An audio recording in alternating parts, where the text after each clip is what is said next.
자, 인문예술 2입니다. 1번에 3번, 2번에 3번, 3번에 5번, 4번에 3번, 5번에 1번.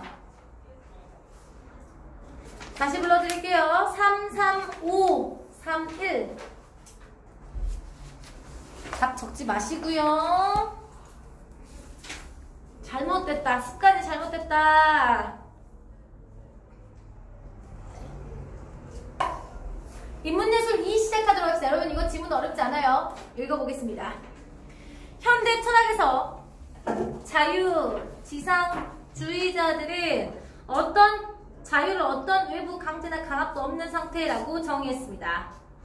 현대사회의 개인은 각자의 신념을 인정하고 자신의 신념을 타자에게 강요하지 않아야 하며 국가는 기본적으로 개인에게 간섭하지 않아야 합니다. 밑줄 쳐야 돼요. 국가는 기본적으로 개인에게 간섭하지 않아야 합니다. 자유지상주의자들의 입장입니다. 이해됐습니까? 이는 밑줄 개인의 자유에 대한 독점적 소유권을 강조한 것입니다. 한편 자유주의자들과 차별화되어 자유주의적 평등주의자라고 불리는 학자들인데 롤스는 여러분 롤스의 네모 칠까요? 그 대표적인 학자로 정의에 대한 담론을 본격적으로 들고 나와 정치 철학의 지형을 바꿔놨다는 평가를 받고 있습니다. 롤스는 사상체계의 1덕목이 진리라면 사회제도의 제1덕목은 정의라고 주장했습니다. 그가 특히 강조한 것은 모든 개인은 자유롭고 평등한 존재이며 소수 혹은 사회적 약자가 강자의 권력 때문에 자신에게 주어진 정치적 권리를 희생당해서는 안 된다는 것.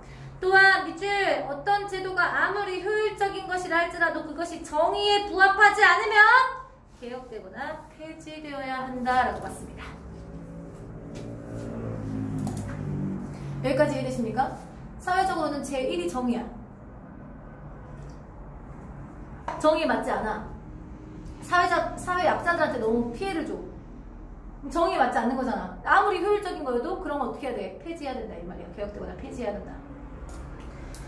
롤스는 네모 칠게요. 밑줄 칠게요. 정의의 핵심이 절차적 공정성에 있다 까지 밑줄 꼽아왔습니다. 한 사회 내에서 사회 구성원들이 자신의 사회를 운영해 나갈 법과 제도를 합의한다 할 때 이 법과 제도가 정의로운 것인지 아니한지는 그것이 정해지는 절차적 공정성이 됐죠 여러분? 정의로운 건지 정의롭지 않은 것은 절차적 공정성에 의해서 결정이 된다 이 말이에요.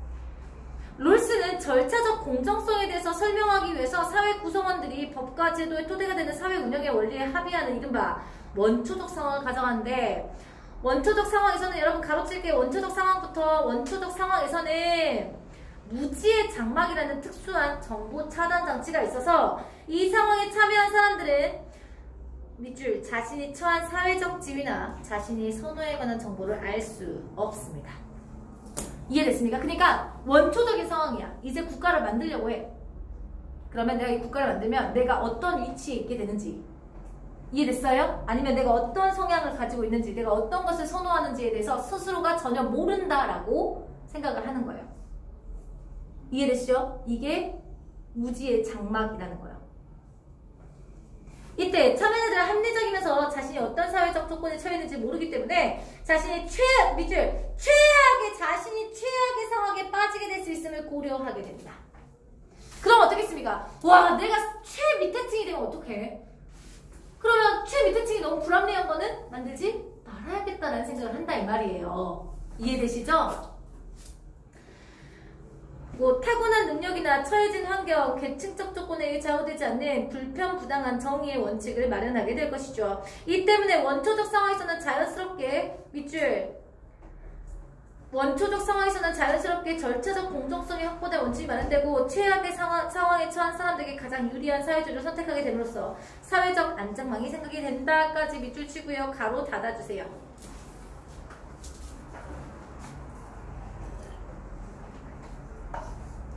자, 여기까지 이해됐습니까? 여기까지 어렵지 않죠? 그러면 3번.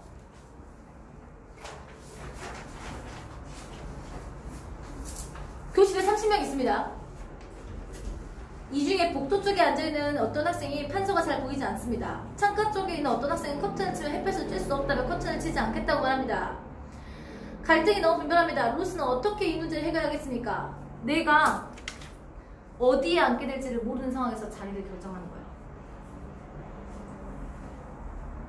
무지의 장막 상태, 원초적 상태에서. 그러면 어때요?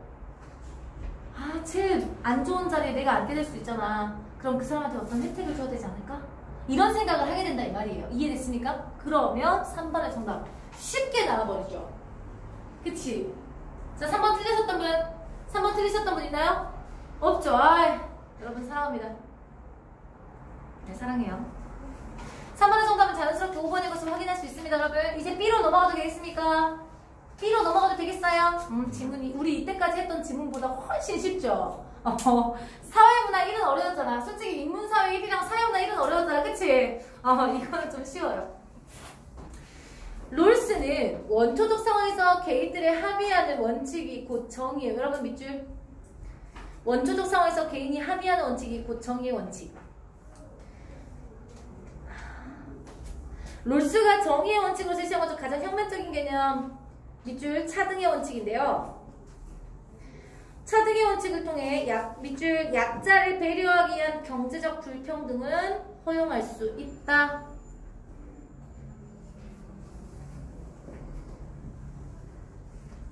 사회적 약자를 배려하는 법은 있을 수 있다, 허용할 수 있다라는 이야기를 해놓고 있는 거예요. 이러한 발상이 구체화된 것이 바로 롤스가 제시한 맥시민 원리인데요. 효율성의 원리에 따라서 사회적 불평등에 분배되는 상황에서 최소의 몫을 가져가는 사람을 최소의 수혜자라고 하고 최대의 몫을 가져가는 사람을 최대 수혜자라고 하는데 맥시민 원리는 밑줄 쳐야 되겠죠. 맥시민 원리는 최소의 수혜자에게 최대의 이익이나 최우선 순위를 부여하는 방식으로 사회적 자원을 분배해야 한다는 내용을 담고 있다. 까지 밑줄.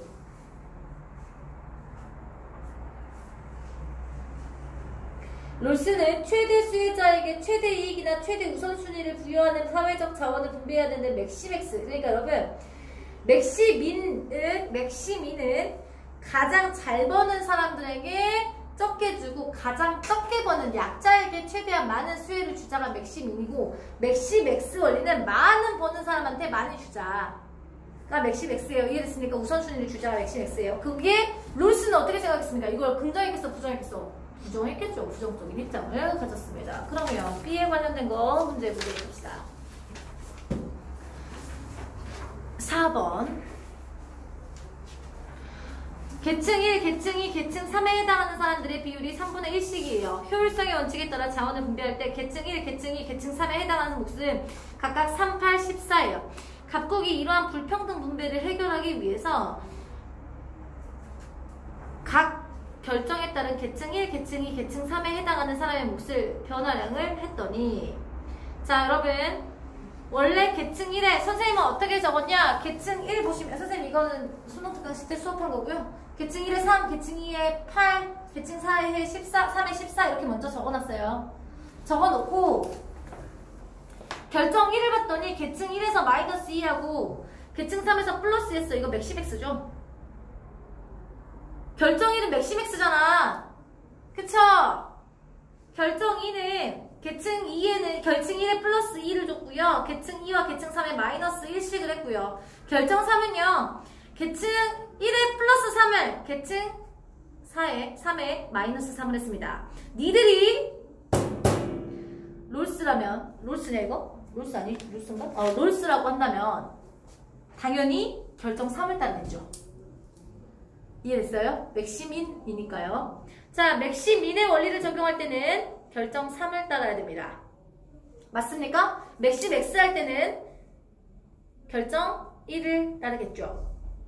만일 각국이 나 결정 1을 따른다면 가를 결정 3을 따를 때보다 각국의 계층 간의 불평등의 격차는 당연히 커져야죠. 정답 나오죠.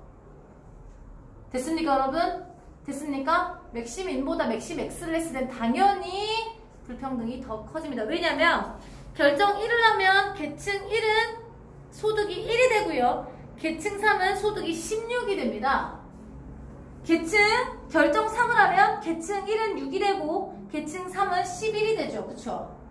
그러니까 3을 할 때보다 1을 할 때 불평등이 커진다라는 이야기를 해놓을 수가 있는 겁니다. 정답은 당연히 3번. 이해되시죠, 여러분? 너무 쉽습니다.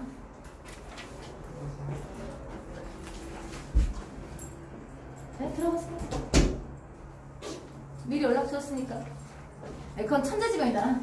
그건 천재지변이죠. 창료가 여기 안 된 거는 당연히 앞부분 보고 하셔야 돼요. 지금 사회 인문예술 2가 거의 다 끝나가죠, 지금 지문이.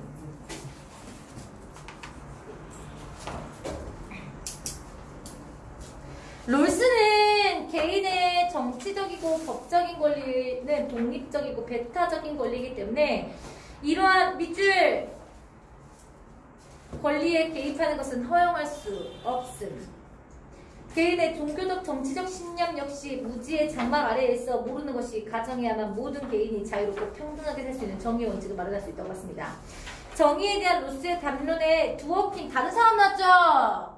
다른 표시하셔야 돼요. 세모를 하든 동그라미 하든 니들 마음대로 하세요. 드워킹 밑줄! 모든 개인은 동등하게 대우받을 권리가 있다는 입장에서 국가가 모든 구성원들에게 자유와 평등을 누릴 수 있도록 관심을 기울한다는 롤스에게 공감을 했습니다. 공감을 했어요. 여기서 중요한 건 여러분 이 앞부분은 롤스 거예요. 중요한 건 롤스의 이런 생각에 공감했다는 뜻이에요. 두어킹이라는 사람이. 됐습니까? 그러나 공동체주의라고 불리는 맥킨타이어 다른 표시하셔야 되겠죠. 세모를 거꾸로 세모를 하시든지 다이아몬드를 하시든지 여러분 마음대로 하시고요. 롤스에 대한 비판적인 입장을 견지했습니다. 맥킨타이어는요. 롤스가 말하는 개인은 자신이 살아가는 공동체에 무관심을 오로지 자신의 이익만을 추구하는 자다. 공동체의 이익을 생각해야지 왜 개인의 이익만 생각하냐 이 말이야. 이해됐어요?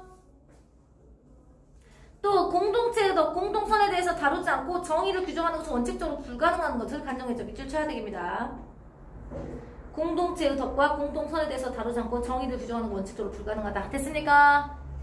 구체적인 상황에서 유독한 행위를 만드는 것은 공동체의 윤리적 가치가 있는 관행, 전통의 원초적 상황을 통해서 정당성을 확보한 불편 부당의 관점보다 더 중요하다. 됐습니까? 윤리적 가치나 관행이 전통이 됐습니까? 불편 부당함보다 훨씬 더 중요하다. 사람의 덕과 공동체의 가치에 의해서 매개되지 않는 정의란 존재할 수 없다. 무슨 말인지 알겠습니까? 공동체의 덕이 중요해. 우리가 이때까지 가지고 왔던 공동체들이 생각하고 있는 관행들이라든가 또 어떤 뭐라고 하지 아까? 전통 같은 게 있을 거 아닙니까? 그지? 이게 불편 부당한 것보다 훨씬 더 중요하다라는 입장을 해놓고 있는 거죠. 이는 현대정치 쾌락의 주요 논쟁으로 꼽히는 자유주의와 공동체주의의 논쟁의 주된 내용이라고 할 수가 있습니다.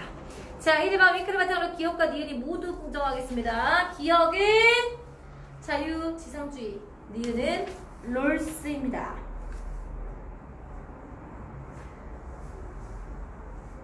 모두 긍정해야 합니다.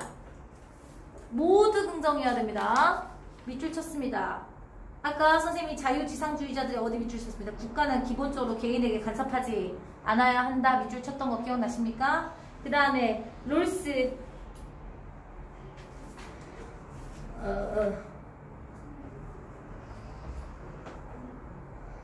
B 바로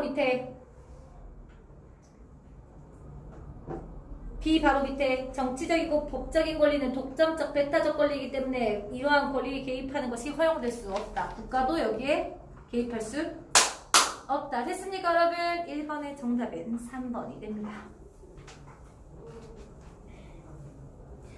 2번 위클에 대한 내용으로 적절하지 않은 거. 롤스에 따르면 어떠한 법이나 제도가 정의롭지 못하면 그 제도가 절차적 맞죠? 여러분 롤스가 아까 밑줄 많이 쳤죠? 절차적 공정성에 의해서 만들어져야 된다. 롤스에 따르면 정의에 대한 합의에 도달하기 위해서는 개인이 지닌 정치적 신념을 고려하지 않는 것이 왜? 무지의 장막이 있어야 되니까. 이거 이해되시죠? 무지의 장막이 있어야 되니까. 3번 두어키는 소수자들의 권리를 보호한다는 주장은 모든 개인의 권리를 공정하게 보지 않는다는 것이 정답 아니죠 여러분. 두어키는 소수의 권리를 보호해야 한다라는 롤스의 주장에 아까 무엇했다 했어요? 밑줄 쳤죠? 무엇했다 했어요? 공감했다 했어요. 3번 틀렸습니다.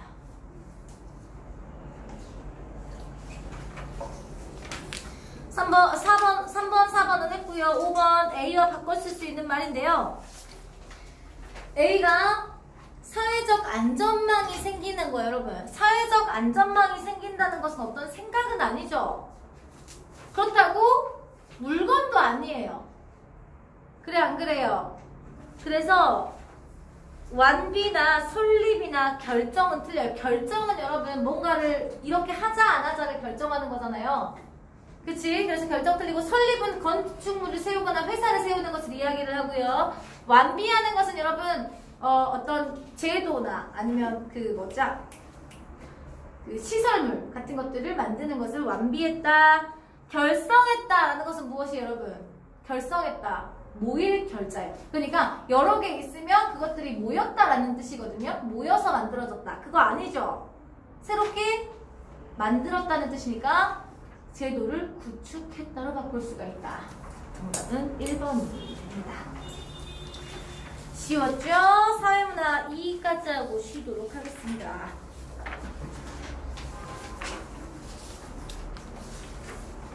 사회문화 2가 되게 쉬워요. 남강은 진짜 쉬울 거예요. 사회문화 2가. 왜요? 했었죠, 이거. 단기 특강에 나왔었잖아요. 단기 특강에 나왔잖아, 이거. 기억 안 나요?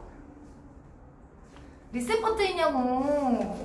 비교우리랑 절대우리랑 나왔잖아. 그거야. 뭐라고? 틀렸다고? 시험에서? 아름답다. 이거 진짜 쉬워요. 보도록 하겠습니다. 진짜 쉬웠던 것 같아. 여러분, 선생님이 비문학 가르치면서 이렇게 밑줄이 없고 깨끗한 지문이 많지 않거든요. 왜냐면 선생님이 사회문화 1을 가르칠 때 어려운 지문을 했잖아요. 보시면 차이가 날 거예요. 보이시죠? 차이 나죠? 차이 나죠? 차이가 나요. 차이가 나는데 이거 진짜 쉬워요, 지문이. 아주 간단하게 끝날 수 있습니다. 와, 사회문화 3은 좀 어려운데. 사회문화 2 보도록 합시다. 리카도의 비교 우려에 따르면 국제무역은 세계 전체의 생산을 증가시키나요? 이거 배웠잖아. 그지? 배웠어. 한 나라가 다른 나라에 비유해 두 재화의 생산 비용이 모두 낮아 두 재화에 모두 절대 우위를 갖는다 하더라도 두 재화 생산 기회비용을 비교하면 두 나라 모두 상대적으로 기회비용이 낮은 재화가 존재합니다. A 국가는 장미 생산에 비교 우위가 있고 B 국가는 컴퓨터 생산에 비교 우위가 있는 상황. 여러분, 이거 비교 우위랑 절대 우위가 뭔지 모르시는 분들이 있을 수도 있거든요. 네. 쉽게 말해서 여러분, 장미랑 컴퓨터가 있다고 치면 A국이랑 B국이 있을 수 있잖아요. 장미 하나에 4, 6, 그 다음에 뭐 7, 11 이렇게 칩시다. 그쵸? 7, 11이라고 칩시다. 14로 할까요? 14. 그러면 A국은 절대 우위. 그러니까 B국에 비해서 얘도 돈이 적게 들잖아요. 이거 절대 우위예요. 절대 우위. 얘도 적게 들잖아. 절대 우위야. 근데 만약에 얘가 11이 들고 얘가 뭐 10이 든다. 10 너무 크다. 8이 든다라고 치자. 그지? 여기에 얘는 절대 우위, 얘는 절대 우위를 가져, 얘가. 근데 비교 우위는 이거랑 좀 달라요. 비교 우위는 뭐냐면 내가 장미 하나를 생산하기 위해서 컴퓨터 12를 포기하는 거. 컴퓨터 12를 포기해서 얼마의 비용을 썼느냐. 이게 비교 우위에 차이점이 있는 거예요.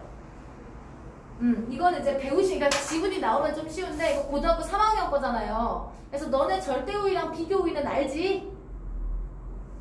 라는 거거든요. 네. 그러니까 뭐 얘는 컴퓨터 하나 만들 때 4분의 11이고 그죠? 얘는 6분의 8이고 이런 게 이제 비교 우위예요. 절대 우위랑 비교 우위 이거 차이인데 몰라도 돼요. 지문만 이해하시면 돼요. 그래서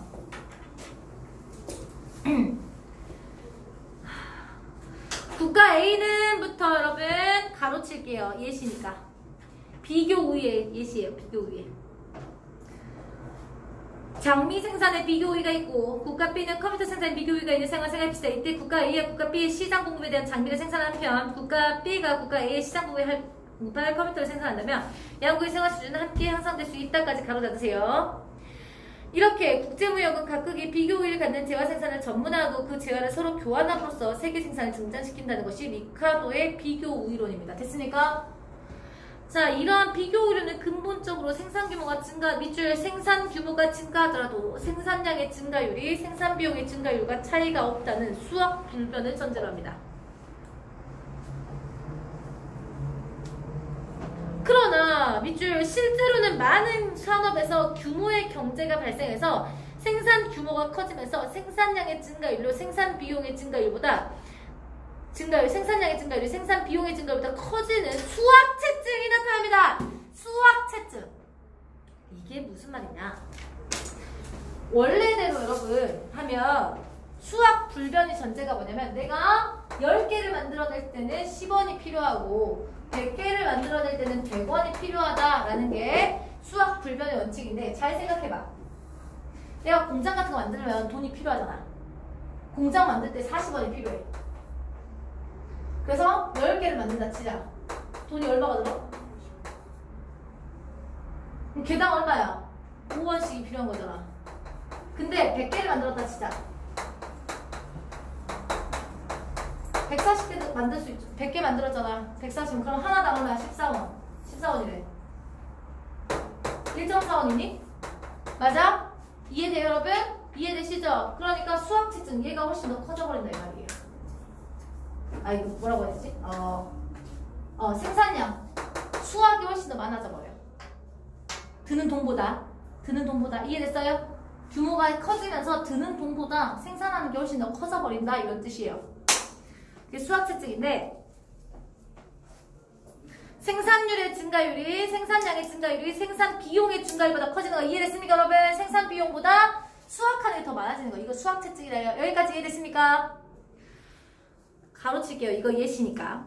어떤 재화를 일정 단위까지 생산하는 데 필요한 고정비용이 10단위이고 한 단위의 재화를 생산할 때마다 비용이 1단위씩 추가된다고 생각해 봅시다. 처음에 1단위 생각하면 재화 1단위에 11원 들었죠. 고정비용 10원이 들어갔으니까. 이해됐습니까?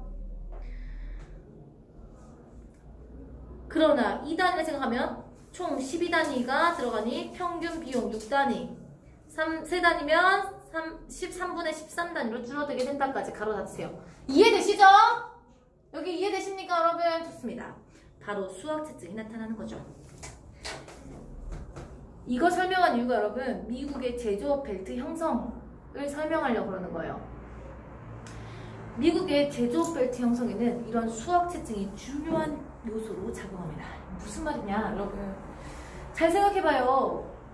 아니, 이런 수학체증이 없을 것 같으면 내가 저기에서 생산물을 만들어도 저기 생산물 만들어도 상관이 없어요. 그러니까 제조업이 한 군데 몰릴 필요가 있어 없어? 없다 이 말이야. 근데 제조업 벨트라는 게 만들어져 버려. 거기에서만 제조업이 생긴다니까? 멀리 있는 사람한테 갈 때 수송비가 발생하는데 운송비가 발생하는데도 불구하고 거기에만 자꾸 생기는 거야. 왜 그런지를 지금 설명하려고 하는 거예요. 이해됐습니까? 지금 그걸 왜 그런지를 설명하고 싶은 거야. 폴 크루먼은 지리적 집중 모형이라는 새로운 방식으로 이를 설명합니다. 지금부터 지리적 집중 모형에 대한 설명이 나올 겁니다. 리카도의 비교 우려는 1문단에서 끝난 겁니다. 지리적 집중 모형은 밑줄 칠게요. 지리적 집중 모형은 공국에서 수학체증, 공급과 수요를 연계하는 수송비, 수요라는 세 요소의 상호작용에 기초합니다. 가로치겠습니다. 예시거든요. 동쪽과 서쪽이라는 오직 두 생산입지만 존재하고 농산물과 공산품이라는 두 가지 생산물만 있으며 모든 국민이 오직 이 두 가지만 생산에 종사하는 나라를 가정해봅시다. 농산물은 토지를 이용해서 생산되므로 농부의 수는 양쪽의 토지에 비례합니다. 결국에는 여러분 동쪽이랑 서쪽에 있어요. 동쪽이랑 서쪽이 있어요. 거기에서 농부가 총 노동력의 60%를 차지한대. 농부가. 근데 토지 면적에 비례한다 했죠. 그럼 동쪽 서쪽에 몇 명씩 있겠니? 3명? 3명씩 있겠죠. 이해됐어요, 여러분? 여기까지는 이해되시죠? 균등하게 분포해 있습니다. 공산품은 동쪽과 서쪽 어느 한쪽 또는 양쪽에서 생산될 수 있는데 어느 한쪽의 입지에서만 생산되는 다른 쪽의 시장 공급 품하기 위해서는 수송비가 발생하게 되고요. 양쪽 입지에 모두 생산하는데 수송비는 들지 않지만 공장을 설비해야 되기 때문에 고정비용은 2배가 됩니다. 공산품단 1단이단 수송비용도 1단이고요. 한쪽에서 공장 설비를 갖추기 위한 고정비용은 4단위, 그리고 해당 입지의 인구에 비례하게 되는 공산품에 대한 총수요도 10단위. 공산품에 대한 수요가 10단입니다.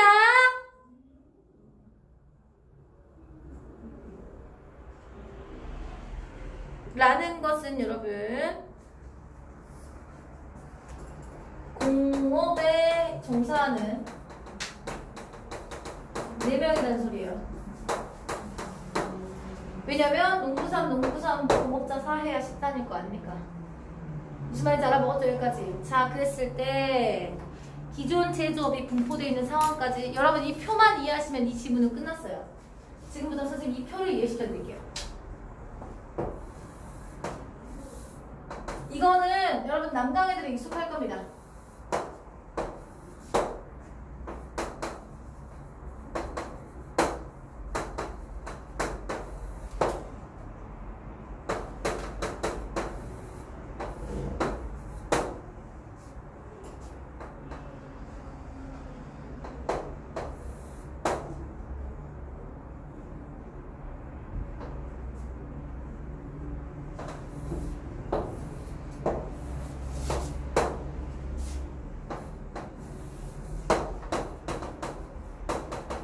새로운 기업 생산 입지 비용이에요. 이해됐습니까, 여러분?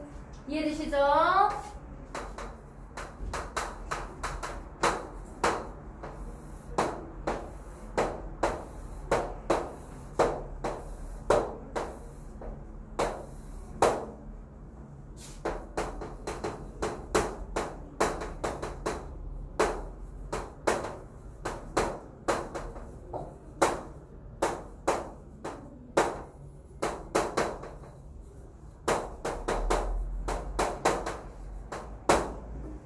이것만 이해하시면 됩니다. 자, 우선은 동쪽에만 모두 고정되어 있는 상태에서 동쪽에 입지를 하면 고정비용 들겠습니까? 안 들겠습니까? 고정비용 들어 안 들어? 공장이 이미 설치되어 있는데 공장이 이미 있는데 고정비용이 들어갈 일이 새로 지을 거니까 새로 지을 거니까 있어야 되겠네요. 있겠네요. 양쪽에 다 지으려면 8개 들어가죠? 이해됐습니까, 여러분? 이렇게 수송비는 어떨까 생각해보세요. 수송비가 어떨까? 자, 이 경우입니다. 이 경우에 동쪽에만 다 있는 경우에요. 높은 3명 똑같습니다. 맞습니까? 근데 제조업 벨트에 사람들이 전부 다 동쪽에 다 모여있을 때 그러면 여기에 4명이 더 있다는 소리겠죠. 여기에 공장이 없었는데 여기에 제조하는 사람이 있겠어요? 없겠죠. 그럼 얘는 7명이고 얘는 3명 있잖아. 그러면 수송비용은 얘 동쪽에 있으면 서쪽으로만 보내면 될 거 아닙니까? 그쵸? 서쪽에는 3명밖에 없죠. 서쪽에 들어가면 여러분 동쪽으로 보낼 때 수송비용 얼마 들겠니? 7개 들겠죠? 여기는 안 들어. 됐습니까? 자, 그럼 총비용 7, 여기는 11, 여기는 8. 그럼 어디에 찍겠냐 이 말이야. 동쪽에 다 있을 때 어디에 찍겠니? 동쪽에 찍겠죠. 비용이 7밖에 안 드는데. 얘 똑같아요. 양쪽에 있을 때 똑같아요.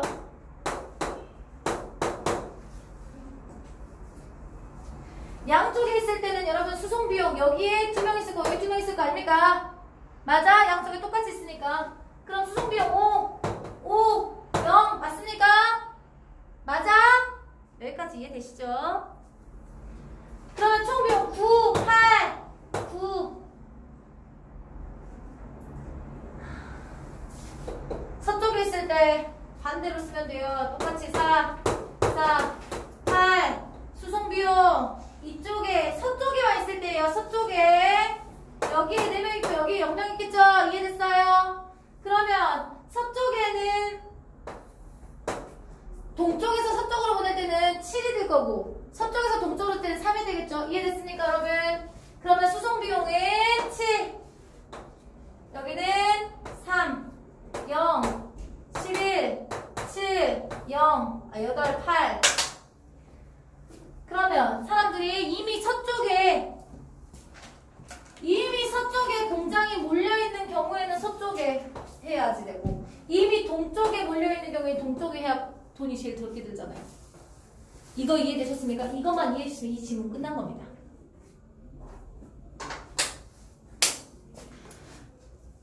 이 나라에서 만약 기존의 모든 제조업이 동쪽에만 집중되어 있다고 한다면 동쪽의 공산품 수요는 농부의 수요 3과 제조업 노동자 수요 왜? 아니 공장이 있어야 노동자가 있을 거 아니냐. 40% 했으니까 4명 됐습니까? 수요 4.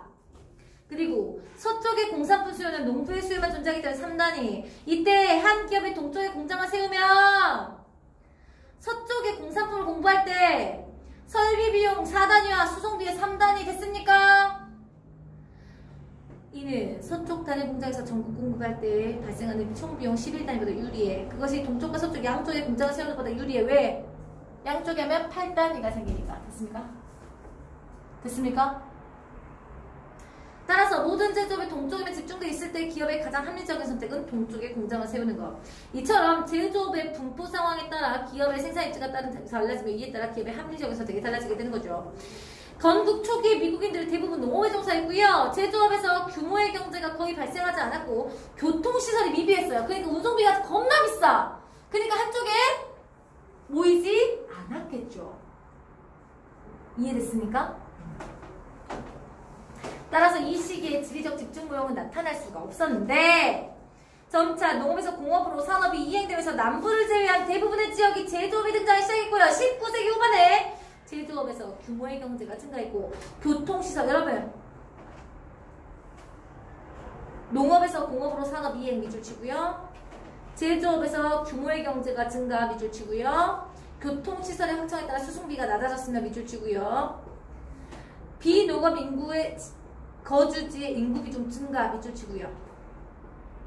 밑줄 쳤습니까? 밑줄 쳤어요? 그걸 하나로 묶으세요. 가로로.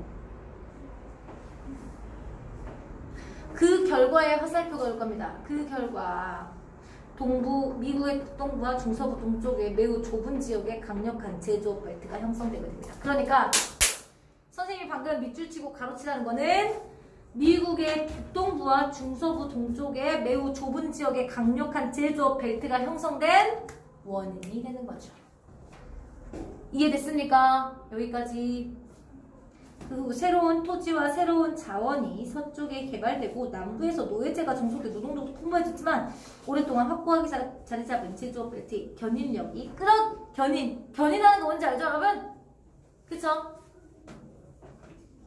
이해되시죠? 견인차 알잖아요. 견인듯 하잖아요. 끌어가는 거죠.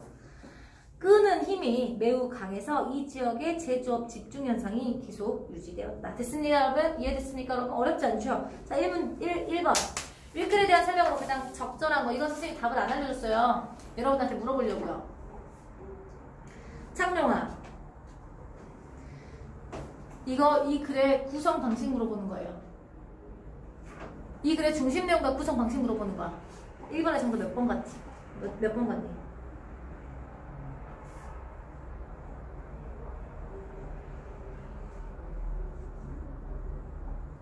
쉬워요. 이 문단 읽어보면 답이 바로 나옵니다. 이 문단에 여러분 세 줄, 딱 세 줄만 읽어보면 정답이 나와요.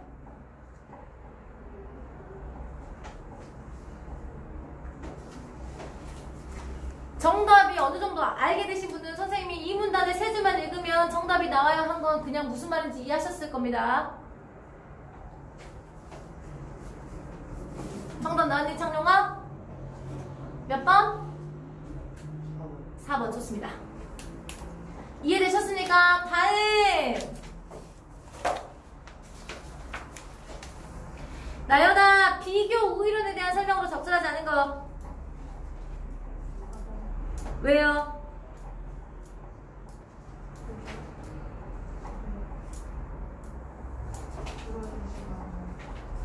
비교 우위를 갖는 지와의 생산 규모가 커집니다.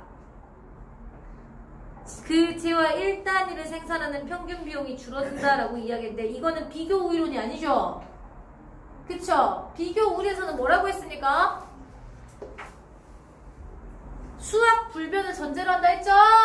맞아? 이 문단은 첫 번째 줄 다시 읽어보면 돼. 근데 사실은 그래 안 그래? 안 그래. 그 사실을 이야기, 그 안 그래 사실을 얘기해주는 부분이잖아요. 이해됐죠? 다시 한번. 리카도의 비교 우위론은 여러분 수학 불변을 전제로 하는데 사실은 수학 체증이 나타나 그랬잖아. 그치? 그래서 4번이 틀린 거예요. 이해됐니? 3번 현아 정답 뭘까? 3번에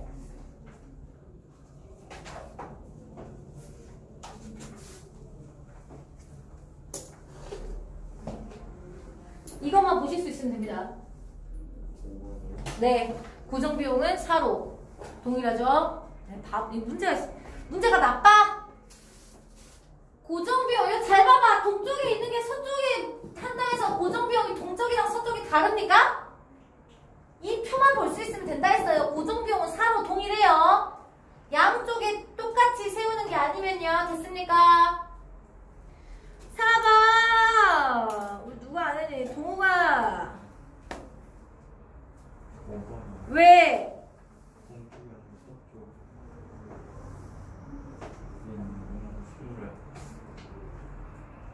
이가 보겠습니다. 2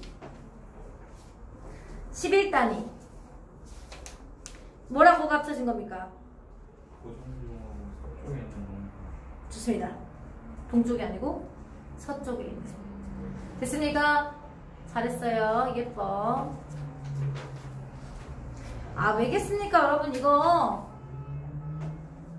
서쪽의 공산품 수요는 농부의 수요만 존재하기 때문에 3단위 이때 한 기업이 동쪽에 공장을 세운 후에 그 단일 공장이 동쪽과 서쪽 지역에 공산품을 공급하며 공장 설비를 갖추기 위한 고정비는 4단위 서쪽의 단일 공장에서 전국 시장에 공급할 때 발생하는 총 비용 이거네. 총 여기네.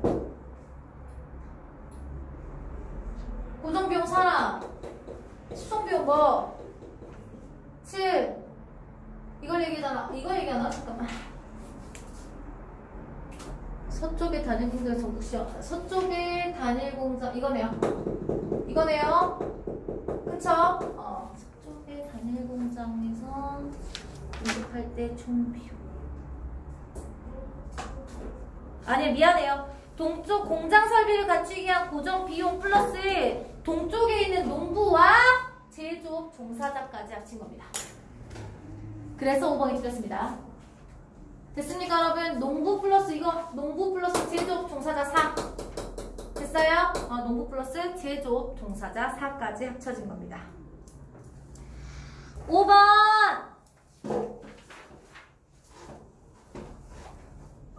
우리 민재 3번? 왜? 효율적인 게 생겼는데도 그대로 쓰고 맞아요. 효율적인 게 생겼는데도 계속 쓰고 있다는 건 뭐 때문인 거죠? 왜 그래? 이미 오랫동안 확고히 자리를 잡고 있기 때문에. 됐습니까 여러분? 이해되시죠? 이해됐어요? 그래서 정답은 3번이 되는 겁니다. 어렵지 않죠?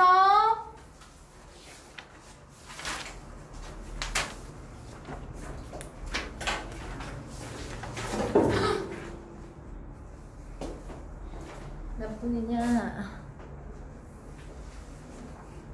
몇 분의 정치죠? 20분? 애매하게 나면 5분 남았거든요? 쉴까요? 쉽시다. 2개 했으니까.